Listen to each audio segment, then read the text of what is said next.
நம்ம Ashwin sweets and snacks export பண்றதுக்கு 7373041434 மற்றும் www.ashwinsweets.com கான்டாக்ட் பண்ணுங்க. எல்லை தாண்டி மீன் பிடித்ததாக கடந்த 19ஆம் தேதி கைது செய்யப்பட்ட மீனவர்கள் 22 பேர் மற்றும் 4 படகுகளை விடுவிக்க வலியுறுத்தி ராமேஸ்வரம் மீனவர்கள் இன்று ஒரு நாள் அடையாள வேலை நிறுத்தத்தில் ஈடுபட்டுள்ளனர். கூடுதல் விவரங்களோடு இணைகிறார் நம்முடைய செய்தியாளர் பூபேஷ். வணக்கம், விரிவான விவரங்கள்.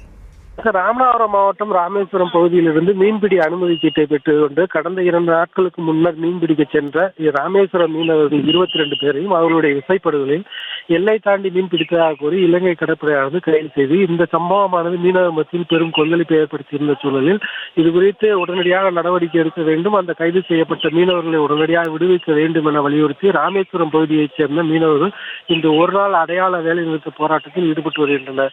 இதன் காரணமாக நேரடியாகவும் மறைமுகமாகவும் 10,000க்கும் மேற்பட்ட தொழிலாளர்கள் வேலை இழப்பை சந்தித்திருக்கும் போது மட்டுமல்லாது பல நூறு கோடி ரூபாய் மதிப்பிலான அந்த வர்த்தகமும் பாதிக்கப்பட்டிருப்பதால் மீனவர்கள் வேலை தெரிவித்தனர். தொடர்ச்சியாக அந்த மீனவர்கள் கைது செய்யப்படுவது என்பதும் அவர்களை துன்புறுத்துவது என்பது இலங்கை கடற்படையார் நடந்து வரக்கூடிய சூழலில் மத்திய மாநில அரசுகள் உடனடியாக தலையிட்டு இதுக்கு நிரந்தர தீர்வு காணப்பட வேண்டும் என மீனவர்கள் தரப்பில் கோரிக்கை விடுக்கப்பட்டுள்ளது.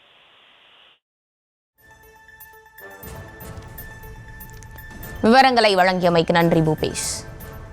நம்ம Ashwin sweets and snacks export பண்றதுக்கு 7373041434 மற்றும் www.ashwinsweets.com கான்டாக்ட் பண்ணுங்க.